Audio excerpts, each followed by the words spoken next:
There we are. Happy Spiritual Sunday. So we want to start our affirmation. For those of you online, again, thank you for joining us. It's Spiritual Sunday from Boca.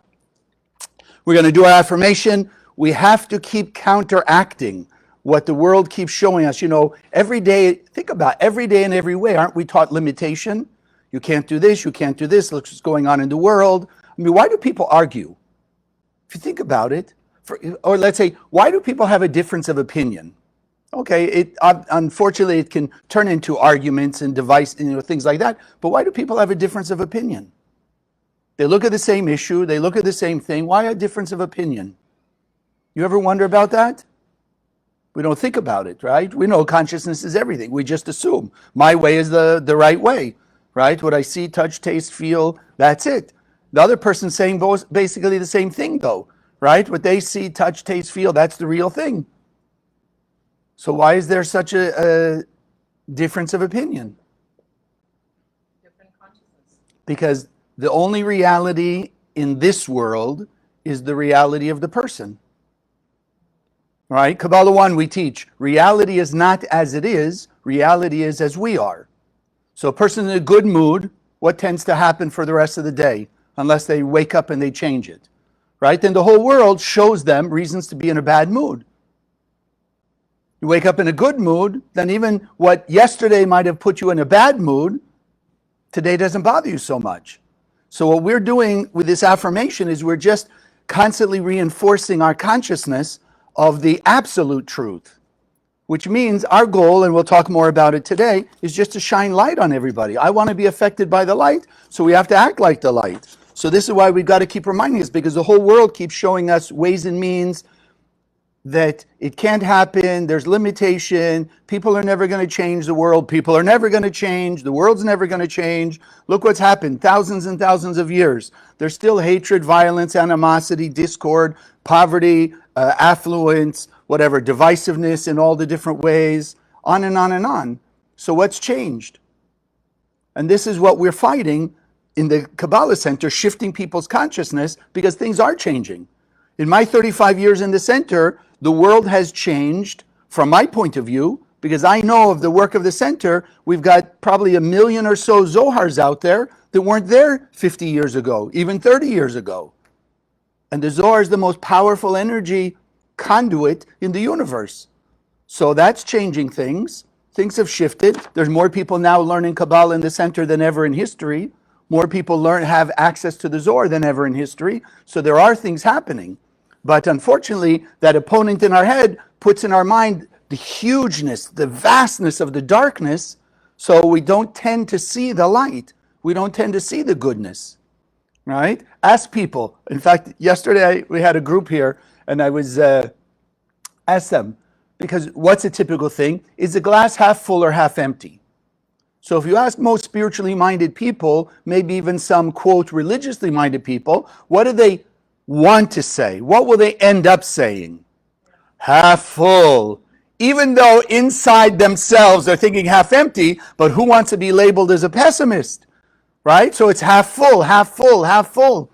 Well, like I shared with the group yesterday, if a person's only looking at the half full side of life, then the most they can have out of life is 50% of their potential. Because their glass, or we call it vessel, is 100%. So if a person only looking at, also the pessimist, if the pessimist only looking at the half empty side of the glass, then they can also only have 50% of their potential. Because they're only looking at half, they will only live half. You and I, in the Kabbalah Center, we see the whole glass. So we say it's both. Now comes the spiritual work.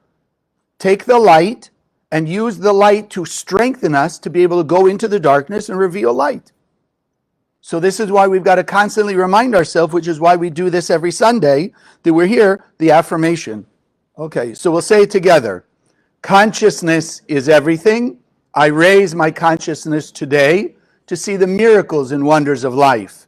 I commit myself to behave with greater love, compassion, and kindness towards all human beings. And that, of course, has to be all human beings.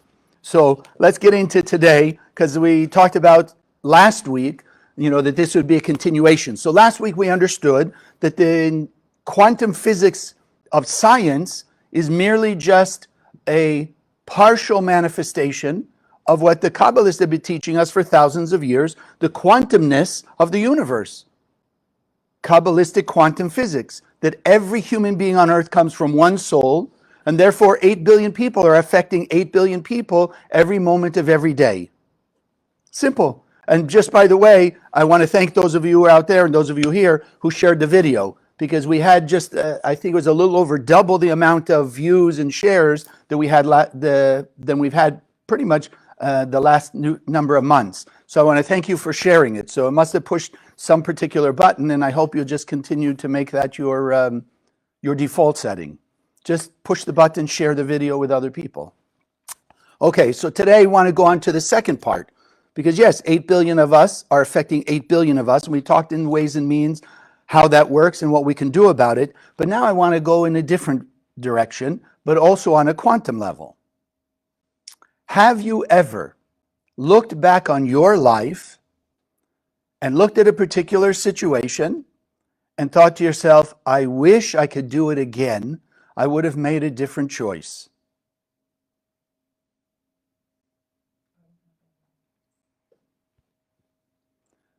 So ask yourself, why did you want to do that? Why would you want to go back and make a different choice? Yeah, because where you are now is not where you like to be, and therefore you look back and you see one choice that put you in this spot, right? Something that stood out, and you say, oh, if I had made that different choice, my life today would be different. I'd be a different person, my life would be different, could be in a different business, surrounded by different people. All those various things in life would be different. Okay, and that may be true. So when you look at your life today, even that one example, if you look at your life today, why are you and I right here, right now even? Those of you watching online, those of you sitting here, why are we here now? How did we get here February 5th, 2023? Because every choice we've made since about 12 or 13 years old led us to exactly where we are now, with the people we're with all the various parameters. So yeah, sometimes you'll look back and you'll see one particular situation, but can you really say that if you made that one change, that your life would really be different now?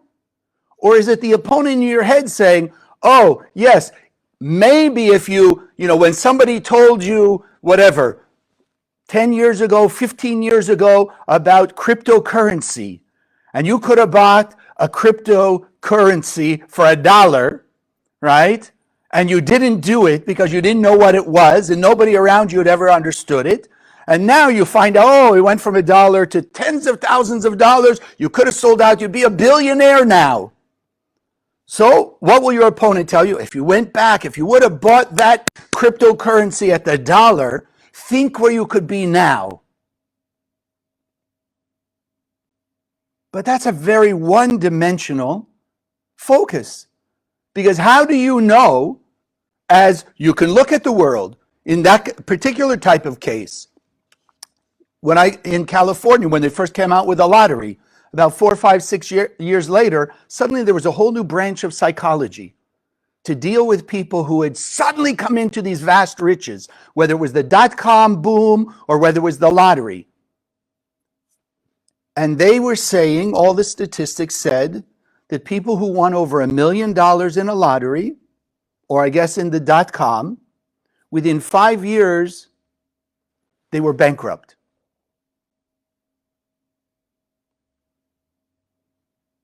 When I heard that, it seemed to me not to make much sense. You would think if a person, won $1 million, they'd put it in the bank, they'd be a little conservative. No, what tends to happen? Because what you and I understand from Kabbalah 1 forward, it's about consciousness. So a person who didn't really make an effort, let's say to earn the $1 million, it suddenly jumps in them. It blows up their vessel like a short circuit, like you put a 110 appliance in a 220 electricity. For a moment, it'll work, and then it blows up. So what we see is these people, they get it very one-dimensional. focus. So they quit their jobs, they buy the car, the house, and this, they go on shopping sprees and da. Next thing you know, they've run out of money. So how does that person know when they look back and say, oh, maybe if they bought that cryptocurrency and had $1 billion, how did they know that along with that similar choice, they would have made similar choices that could have ended them up maybe either bankrupt or, heaven forbid, worse, suicidal, distraught, terrible stress, all kinds of horrible things in their life? Because it's not only one decision. Every decision we've made since we were 12 or 13 has brought us all that we have today. The way we think, who we are, what's around us, etc.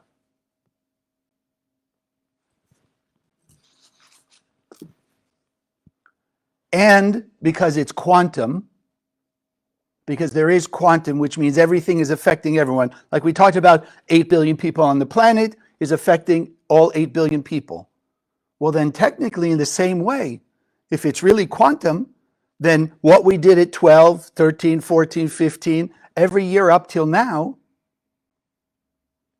is still affecting us. In a simple way, like we said, I had a friend, maybe I've shared this story. We were maybe 13, 14 years old. For, Christmas, he got a new bicycle. We went riding the bicycles. We were going down this big hill because it's really fun to ride fast down the hill. Unfortunately, I don't know what was going on, because the only thing I saw when I turned around and heard the scream, he was flying in the air. He hit one of those cement poles in the driveway of a supermarket and whoo, flew like this. So let's say we were 15. So at 15 years old, he smashed up his leg really bad. He was like 8 months in bed with a tent over his leg because it couldn't be touched, this, that, and the other thing. So let's just use, because I lost touch, they moved out of the neighborhood a few years later. But let's say 15, this happens. Now let's say you go forward 40 years, so he's 55.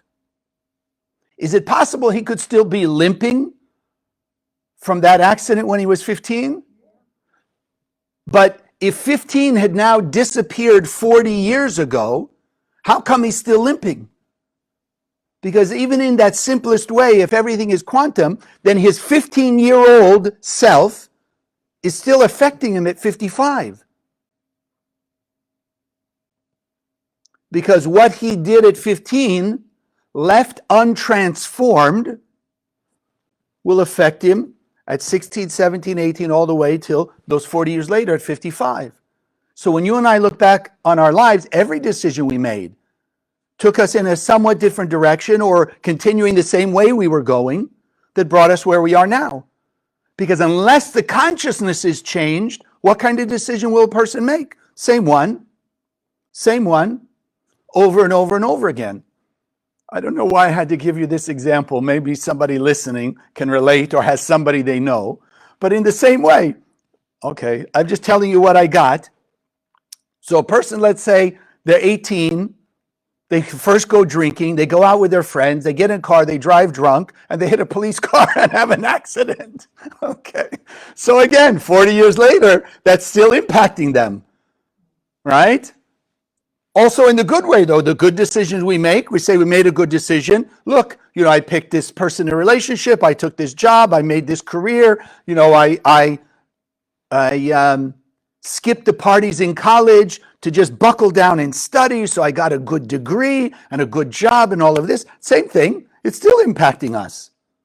So nothing, unless it's changed and transformed, is not still affecting us today. Every version of ourselves is still affecting us. Like the 8 billion people on the planet who are also one soul with us, we've talked about, then there's whatever, any number of years, and who knows how many days if you start adding it up, and hours and minutes, but every one of those versions of us is also affecting us today. Unless we've made a change, which is what we want to talk about today. So everything we've done, the good choices, the bad choices, are still here today. So they're either empowering the same path, we're just continuing because we make the same choices in the same way, for good or for bad, right? Or we can transform that and make better choices. And we change different choice, different future. right? If we really make a different choice, not in the illusionary way, but a truly soul different choice. Now, here comes the tough part. Usually when we look back, we want to change the bad decisions, or we'd like to change the bad situations that happened to us. So I must confess, this came to me last night very clearly. We talk about it, but it's not an easy thing to do. Take responsibility for our choices. And yes, some people have gone through very, very difficult traumatic experiences. So I'm not saying it's easy. The system, the technology is still the same. As we often go back to, if life throws you a lemon, you have two choices. Most people will say, make lemonade, but they forget the other choice. Be a victim, scream at the person who threw it, ask why, what did I do, how come, I was so nice to them, all the victim and the blame. It's always two choices. So you and I have to learn to take responsibility for the choice we made in response to what people did.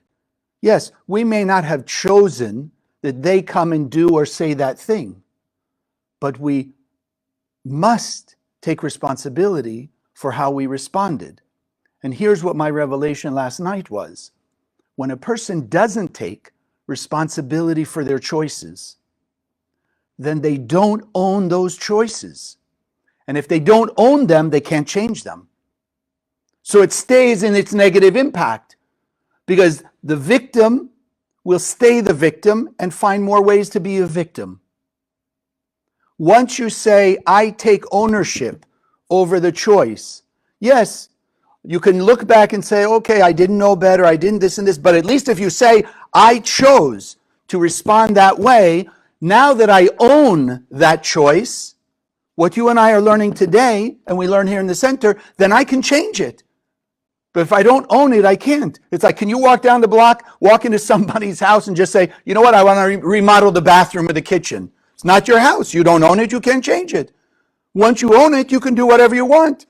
When I was in college, I took a jazz class, jazz appreciation, right? And the guy was telling us, I don't even want to say who it was, but one of the rock groups of that time that he had worked with, in studio work, he said, the neighbors, they were in Bel Air. They lived in Bel Air, like, one of the most affluent areas in LA. So the neighbors, of course, were complaining about all the noise from their parties, this and this. So what did they do? They painted their house purple, which meant for all the Bel Airites, their house property values dropped. Because who wants to live near a purple house? You understand? That was how these people were. So they were getting back at it. Oh, you're complaining about the noise? Here, we'll paint the house. Now you're losing whatever, tens of thousands, maybe millions of dollars on the value of your house. So all of a sudden, they didn't mind the noise. They took the purple paint away, right? It was their choice. They owned the house. They could do it. The neighbors couldn't come and repaint it because they don't own it. So today, we want to start taking ownership over our choices. Even if we look back and say, oh, I wish I'd done it differently, there were bad choices. Okay, but take ownership, because now we can change it, and that's what we want to talk about. We want to talk about how we can change it, because we're now taking responsibility. Again, they did what they did. They have their own tikkun. Cause and effect is going to come back to them, but I want to be in charge of what happens to me. And like we're learning now, I want to be able to change my life moving forward. I don't want to stay stuck. So here, let me give you some ideas.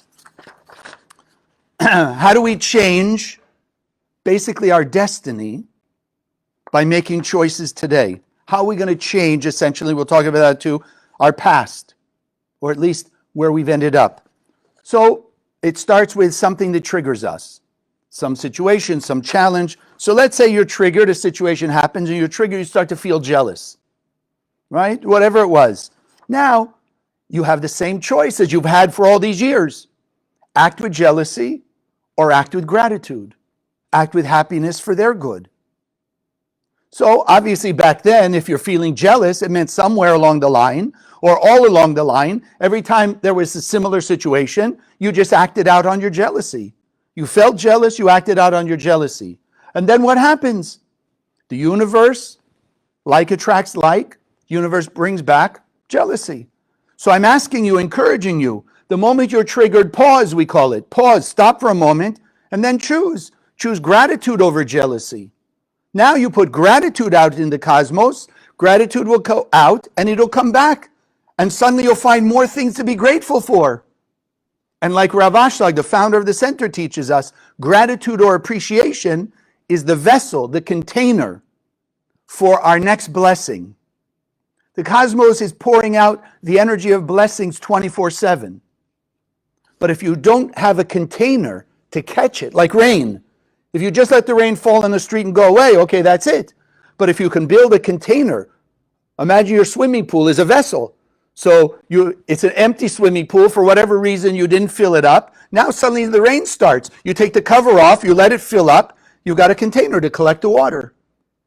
So gratitude, appreciation is the container for our next blessings. Let's say something happens and you're triggered, you're upset, you're hurt, and you feel resentful. So up to this point, you've chosen to act with resentment, which again means goes out into the cosmos, comes back again, and what will happen? More things to be resentful for. Because like attracts like. And then you wonder why. Why poor me, so many things happening? No. So the next time it happens, pause. You notice, you recognize you're starting to feel resentful. Your life is in your hands. Choose not to be resentful. Choose to be forgiving. Act with forgiveness over resentment. Now what will happen? Tell me there's nothing in your life right now that you have guilt or shame over, regret over, that you wouldn't like to be forgiven for that action. So then every time you put resentment towards somebody, the universe just brings back more resentment to you. Now you choose forgiveness over resentment, and now what will happen? Goes out in the cosmos, and suddenly out of nowhere, this person comes along and says, I was just thinking about you. I want to apologize for what I said or did to you. You put forgiveness towards them, they suddenly show up, or something similar, where you can now recognize that you're being forgiven. Your negativity is being forgiven. The lot is changing. Or, third one, something happened, you just don't care. Look at the world, so much going on. People don't care about what's going on in the world. They're caring about what's happening in their life. Okay, the same thing. Uncaring is uncaring. It doesn't matter how justified you may feel you are. Uncaring is uncaring. Put that out into the cosmos, it's going to come back the same way. So now you choose, wait a second, quantum. We learned last week and now we're learning again this week. 8 billion people are me. So if I'm uncaring about what's going on to another part of my being, my soul, then that has to show up again, has to come back. People won't care about me. If I want people to be caring about me, then I have to be sensitive to them. So the next time something happens and you wake up and you decide, it doesn't matter to me. No, decide it does matter to you. That's an opportunity for you to start injecting care, sensitivity towards other people, even if it's not directly impacting you. Because if you're holding the consciousness of quantum, everything is impacting you. So what's happening over there is happening in your own life. You just may not be able to recognize in what shape, what form it is. But it is happening. So now you start to put more sensitivity, caring for the pain, the concern of other people. Suddenly, people will come out of nowhere to be concerned about you. Strangers. I don't know if I told you, although it was very simple. Yeah, I guess it fits. Okay. 4th grade. I'm in 4th grade. We're out in the playground. The teachers, it's our PE period, right? So the teacher's having us run from one fence to this line in the middle of the playground and back. So of course there's 30 of us running and 30 of us running there and back. Well, unfortunately, as we're running, of course, people bumping into each other. And I remember I'm running and this girl next to me, Marilyn, and our legs get caught and she falls and I keep running. Now we get to the fence, and of course the teacher, who did it? And all I could remember, I don't want to say anything. I don't want to get in trouble, right? I didn't realize then, but over the years, especially in the center, I've come to understand from my past life, why was I so scared? I mean, you say, okay, it's an accident. What could they say? No, it was like deathly frightening. So nothing. So figure from 4th grade till maybe 5 years ago, right? So it's got to be, 40 some odd, 50 years. And all of a sudden, in one of my meditations, I remember that. And I think, you know what? Because I'm still feeling bad about it. I tripped, I didn't admit it, I didn't say I was sorry, nothing. So I think, okay, we have social media. So I figured, let me look her up. I remembered her name, I look her up. Sure enough, I find her on social media. I write her a message. I said, you may not remember me, blah, blah, blah, blah, blah, but I just want to apologize. When we're in 4th grade, I tell her the story. She writes me back so nicely. She says, well, of course, she says, I don't even remember, but of course, if you're asking forgiveness, I'm happy to forgive you, like that. You understand? So I'm holding the guilt and all of the negativity with it for years and years and years. She didn't even remember it. So there's so much in our life that's of a similar nature like that. So we just want to decide, if I make the choice today differently, then remember, like attracts like. So it's not just even the cosmos is sending it out there, or it's going out and coming back. Every choice we make, because of like attracts like, you and I are inviting that same energy back in our life. Every action. So be careful what you think. Why is consciousness everything? Because ultimately consciousness will drive our actions. And the actions we do will create an invitation, an open door for either more negativity, heaven forbid, of that same style to come back, or we can do it with the same thing. The more good things we do, like attracts like. So we don't say, let's just act with love, kindness, and compassion. We say greater, because we're all acting with some level. If you're here, you're watching, you're already loving, kind, and compassionate people. But there's always more to go. So we want to invite more intensity of love, kindness, generosity, prosperity, compassion, forgiveness, tolerance, humility, etc. by what we put out there. And like we learn from Kabbalah 1 forward, the times that we grow the most, that we can change it the most, is in the difficult situations. When I don't feel like being compassionate, but I act with greater compassion anyway. When I don't feel like being forgiving, but I act with forgiveness anyway. Now I'm expressing more of that energy. I've opened the door and invited in greater compassion, greater forgiveness, greater prosperity, greater tolerance.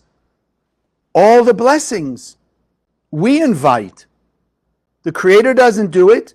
Other people don't do it. We do it.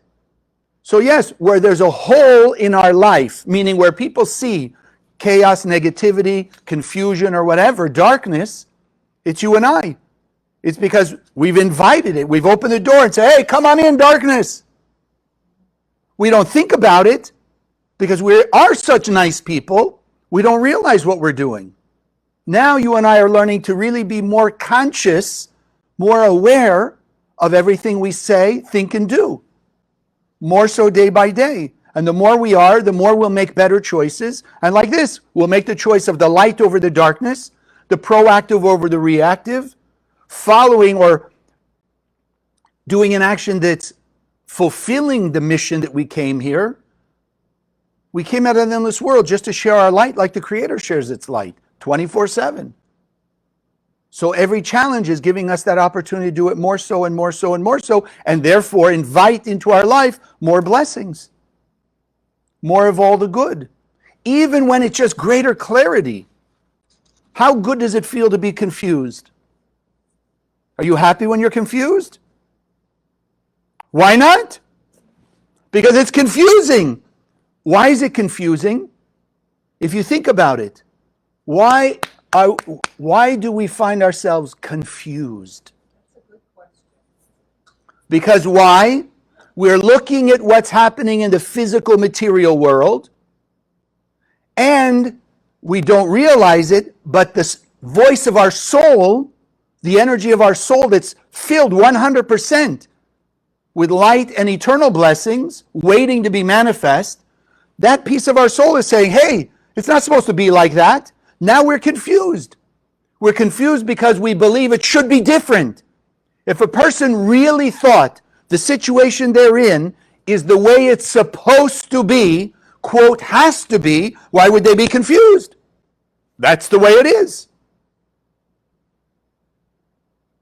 The confusion comes because there's two opposing thoughts.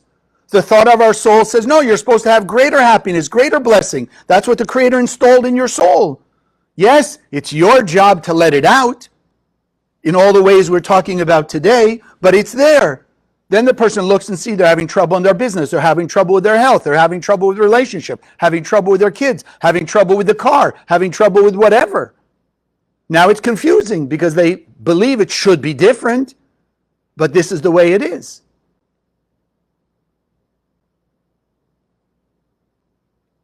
So we want to invite the light in to take away the confusion, take away the darkness. Now, more good's coming in, and the more good comes in, think of it like guests. I don't know, whatever way you look at army. An army of 1,000 people is going to be better than an army of 10. And don't tell me, yeah, but what if they're superheroes and blah, blah, blah. Okay, take the example for what we're giving it, right? So then the more, let's say, proactive angels, which are messengers, carriers of the light, that you invite into your spiritual home, your being, your environment, then the more power they have to defeat the negative angels that may be coming because of prior invitations. And the beauty is we're not just getting rid of the negative angels. We're transforming the negative angels from doing challenging negative things to joining in the army of our angels of light. Kindness, love, prosperity, compassion, health, protection, all those things.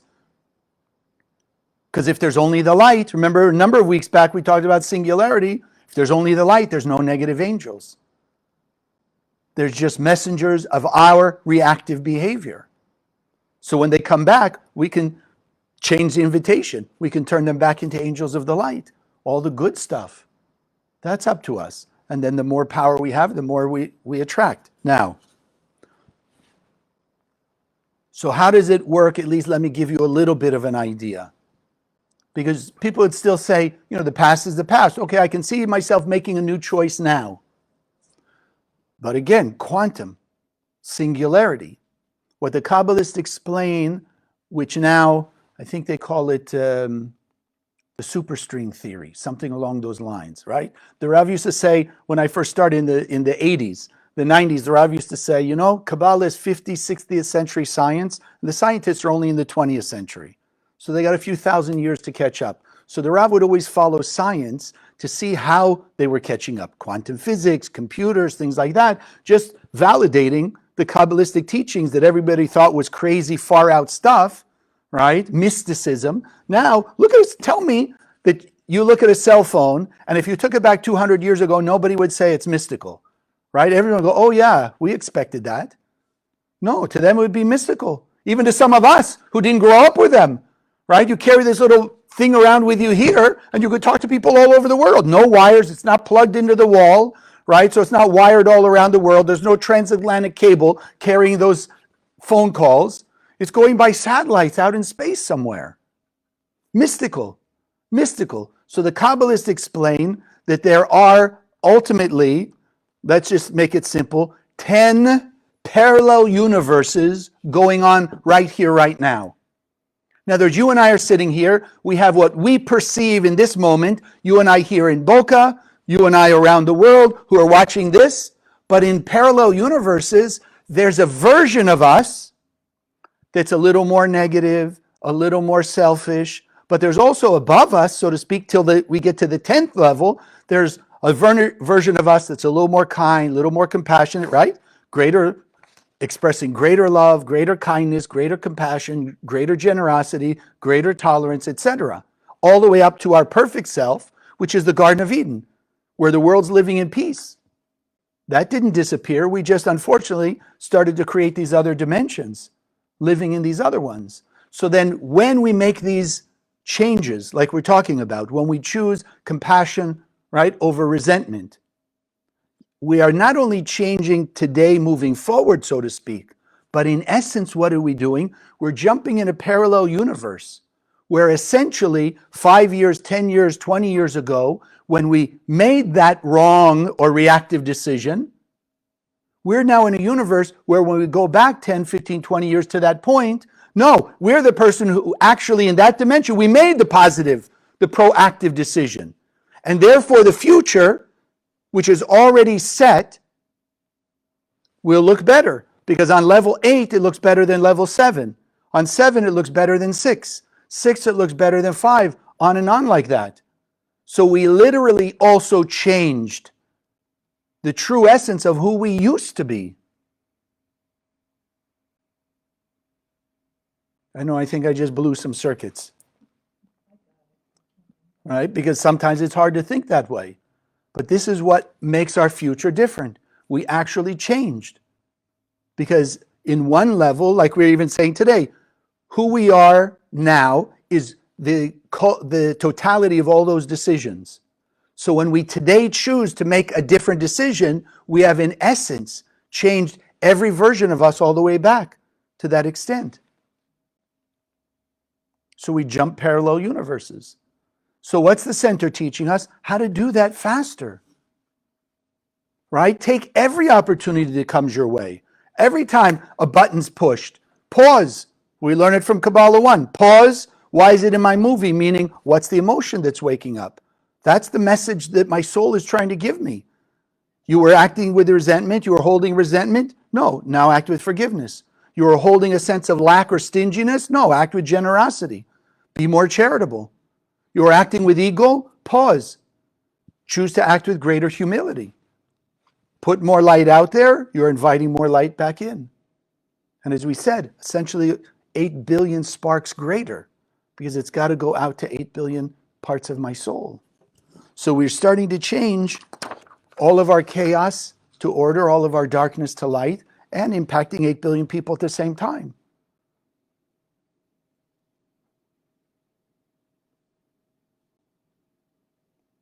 Just giving a moment to digest.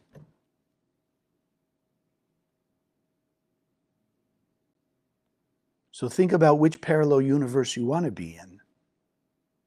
And then, as I call it, you have to live into that version of you.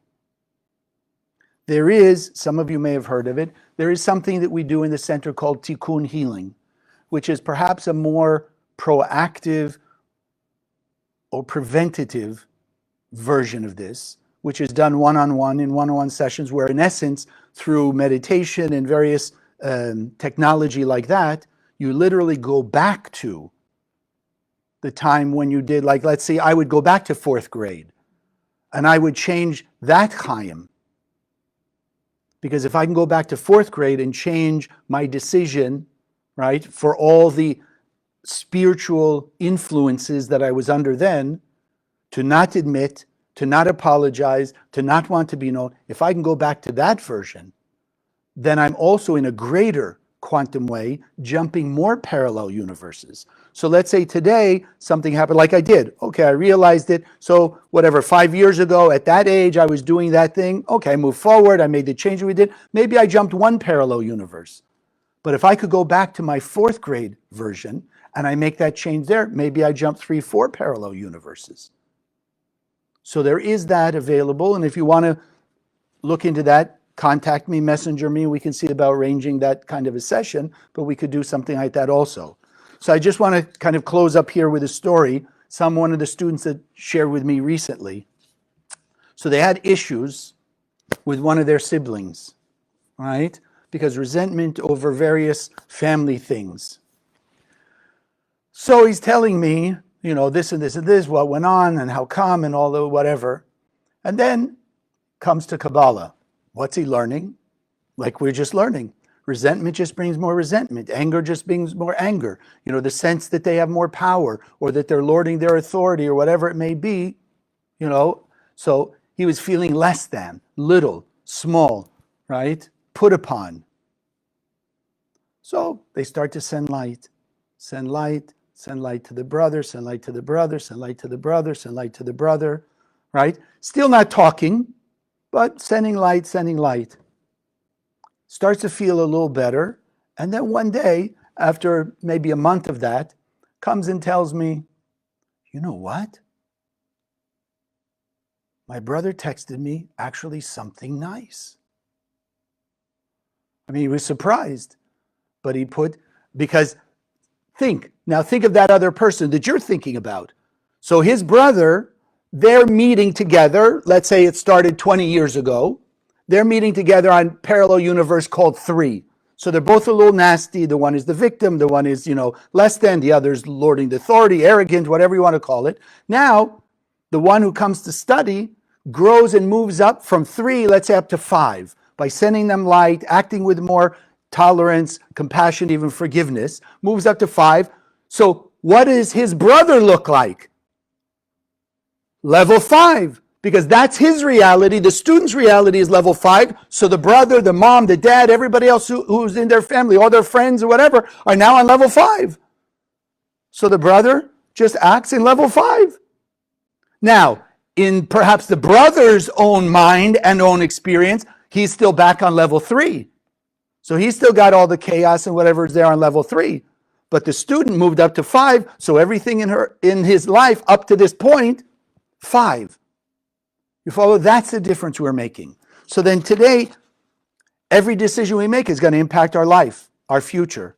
It's also, in essence, if you think about it now, affecting our past. It's just strengthening, unfortunately, those reactive decisions. Because energy is energy. A person reacts today, they're taking reactive energy and they're empowering every decision they made of a similar nature with more intensity of that reactive energy. Make the transformation. So remembering, we are the creators of our lives. Nobody else is the creator of our life. Every choice we make sets a destiny, a destination, leaves us in one parallel universe or the other. So today, as we'll make better choices of the light, we'll jump into more feeling life. We'll jump into a parallel universe that's much happier, joyous. We have greater clarity. Confusion disappears in the face of the light. Doesn't mean the situation physically changes, but when you have greater clarity, then it's easier for you to fix it because now there's no confusion. You see how to do it. So we have a better, fulfilling life. We have more better surroundings. And because it's spiritually a quantum universe, then we're affecting all 8 billion people, all 8 billion of us. And as the great Kabbalists teach us, that I've learned 35 years from the Rav and Karen, the more of us, when there's a critical mass of people that are making those decisions, then we're moving up the parallel universe. But not only nobody does anything individually. If you've listened to this week or last week, everything we do is bringing impact and drawing 8 billion people to the same thing. So when there's a critical mass of us, enough of us who are making those decisions to jump into a parallel universe, to go into that higher universe, then there will be like that quantum leap that 8 billion people will be living in that highest level, where it will literally just be heaven on earth, and it will just be peace, joy, harmony, love, and unity. And that's what we all want, and may it happen because of our transformation in our days. Amen.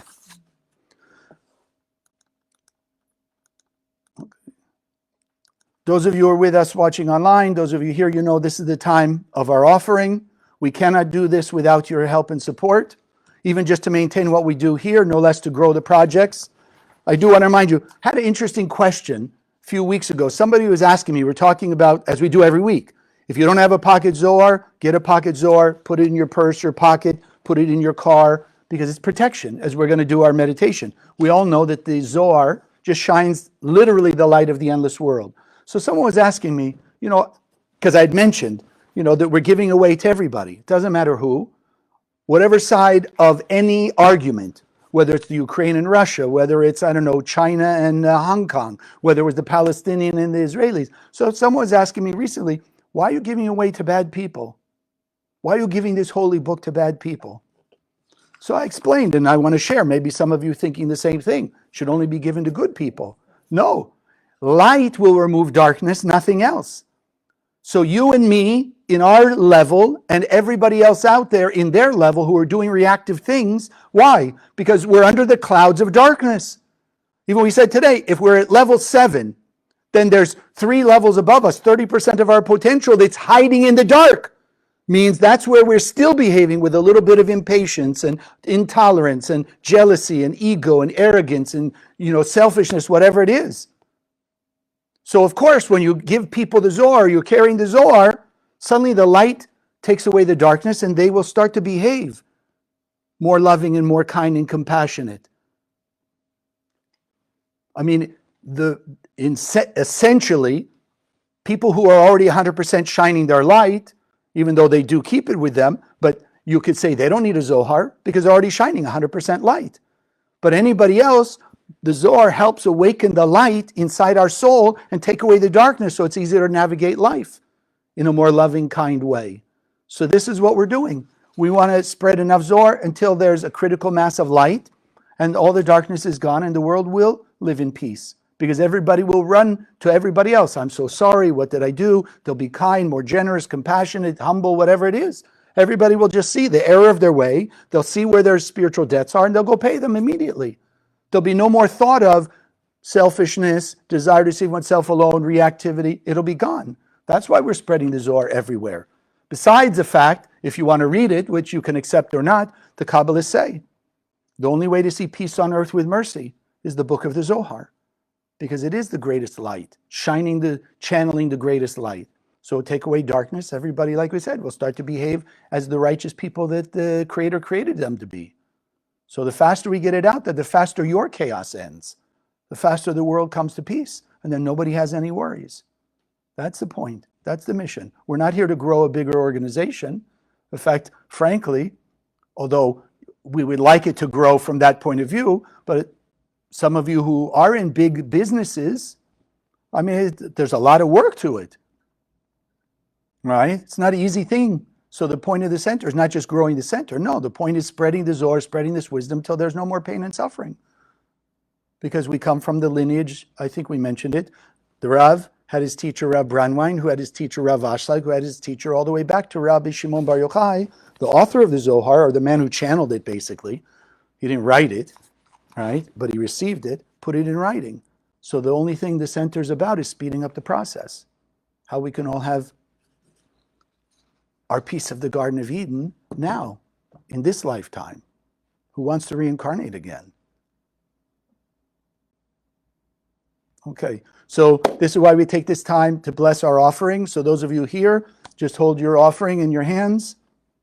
For those of you online, do the meditation with us, and I posted the link that you can give for Spiritual Sunday. And thank you for, sharing the videos on the YouTube channel also. I'm putting things on Instagram now, and just for your support of the center, of what we do. So just envision your offering is a vessel. Money is a vessel for the energy that we put in it. And so as we take this moment, we awaken gratitude, appreciation for all the good that the Creator's given us, and growing our appreciation, as the great Kabbalists teach us. We can't take our next breath without the light of the Creator coming in to empower that next breath. Breath by breath, second to second, every thought, every flow of the nervous system, every aspect of our physiology and the world around us is empowered by the light. It doesn't exist on its own. And so we're growing a greater sense of appreciation and injecting our love and our gratitude.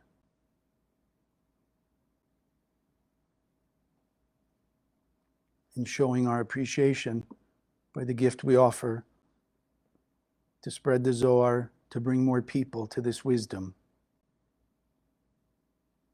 That everybody no matter who they are, what their background, they will be in alignment with the true essence of the heart and soul of each of us, the light of the Creator, which is the oneness. Love your neighbor as yourself.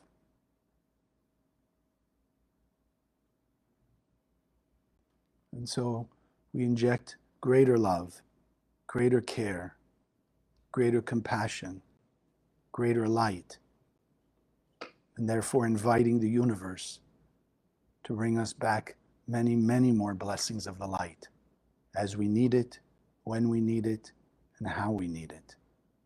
And together we say, Amen. So those of you who'd like to stay with us, we're going to do now this meditation on the 72 names. Yeah. So those of you online, the Hebrew letters are not constructs of humanity. They are primordial. They come out of the endless world. They take on these shapes. They just shine the light of the Creator. Literally portals from our world to the endless world. So they're shining light. Eyes are the window to the soul. So as we're looking at them, we're allowing the light that shines in this combination, Vav He Vav, to be able to carry us back to the past, changing our past as we described this week and technically last week, to be able to make better decisions, change what our influence from the past is, that it should influence us more with the light, changing today to reveal more of our soul's light that impacts tomorrow, to have greater influence, strength, and ability, clarity, to defeat the challenge of that inner opponent, that adversary that's in our head. So just look at the shapes, Vav He Vav. And now if I can ask you, sitting comfortably in your chair, feet flat on the floor, hands in your lap, taking a few deep breaths, breathing in through the nose, hold the breath for a moment, exhale through the mouth.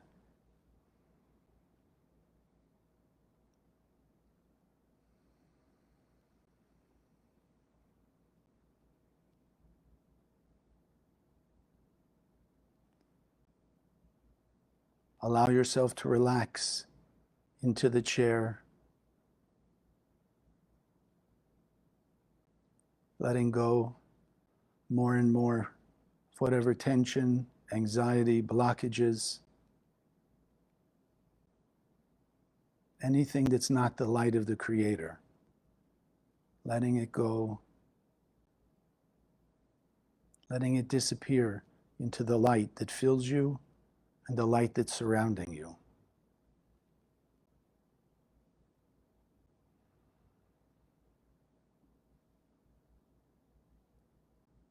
Feeling immersed in this light, the pure light of unconditional love, the pure light of eternal bliss, strengthening a greater desire to manifest all our blessings, our perfect life.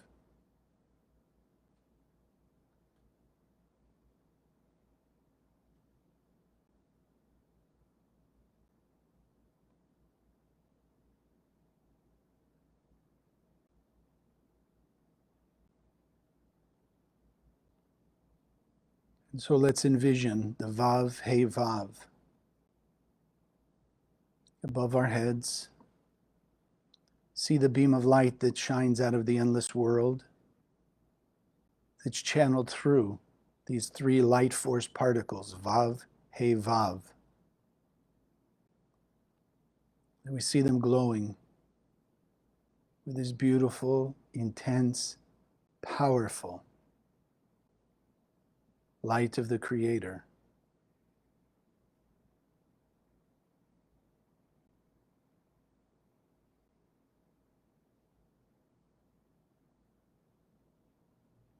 And now allow these illuminated light force particles entering through the top of your head. Feel them the vibration of the Vav He Vav shifting the way you think, shifting more and more the channel of thoughts from that of the opponent, the illusion, the falsehoods, to the channel of your soul, the pure, true light of the Creator that fills your soul, that is your true reality, your true being.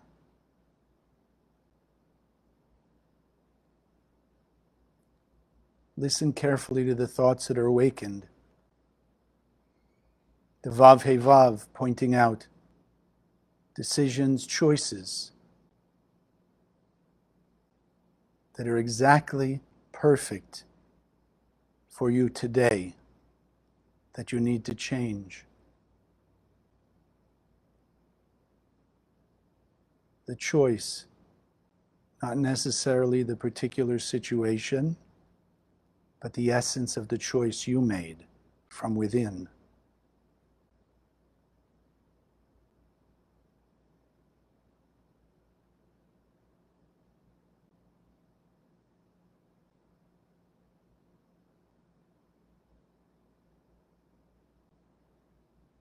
And now let the Vav He Vav, as it shines its light completely through your being, but let it specifically enter into your heart.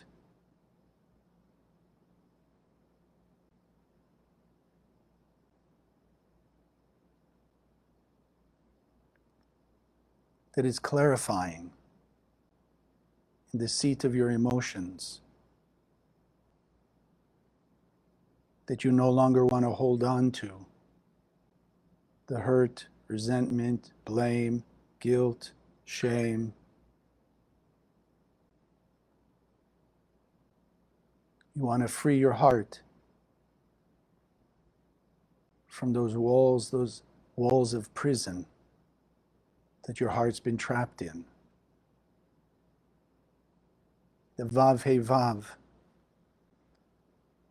pointing out particular decisions that you're now given the strength to change.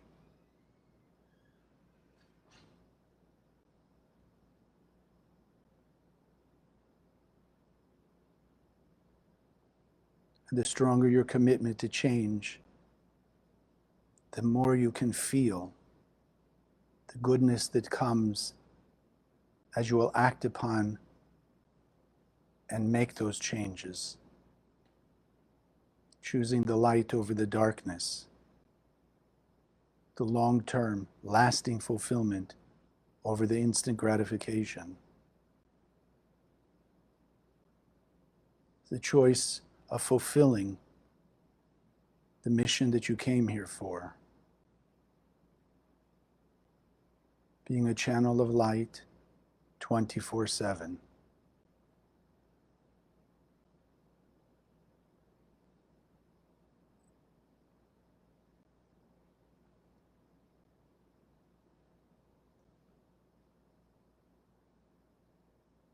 Seeing in your mind's eye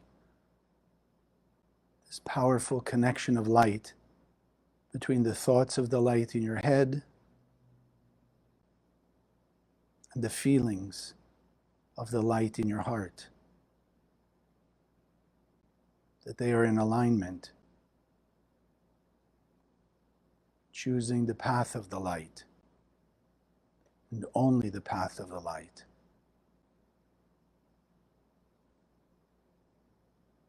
And now letting the Vav He Vav flow down to your feet, your legs.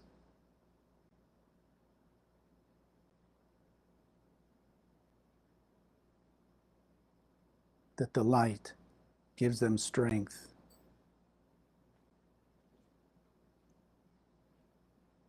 to manifest as actions the thoughts of the head, the feelings in the heart,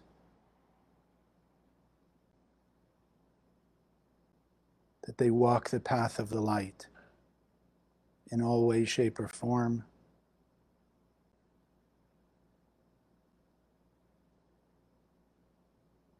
experiencing the guidance, the clarity from the pure light of the Creator in your soul.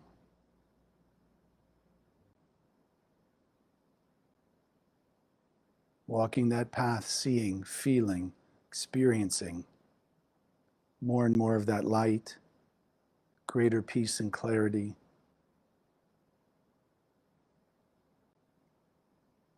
Greater gratitude, appreciation, and ultimately that greater sense of peace and serenity.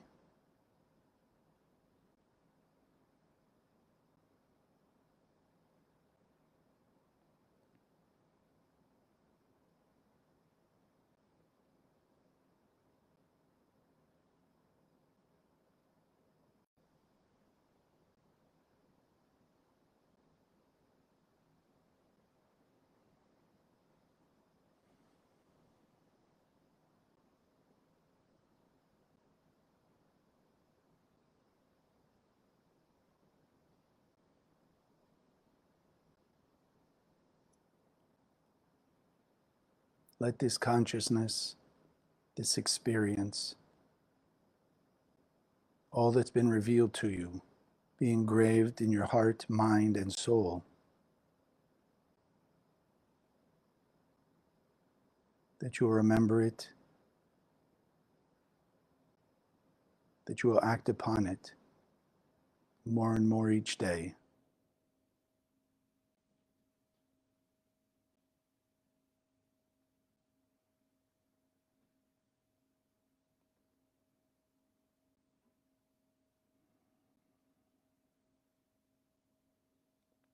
Choosing to invite the light of the Creator, and exclusively the light of the Creator into your life.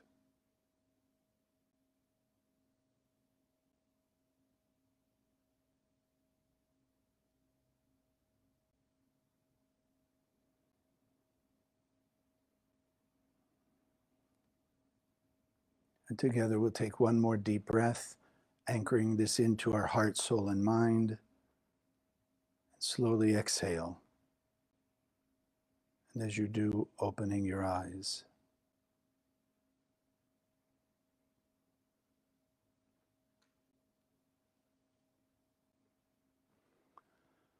Thank you for joining us. Those of you who came out in the rain today here in Boca. For those of you all around the world online, thank you for being here. Please write me. Some of you have, but just write me any experience you have, even some of the questions you may have about things we talk about here, any of the experiences of transformation. And even when you try, when you make the effort, and something comes up that seems a little more confusing, let me know and we'll take away the confusion.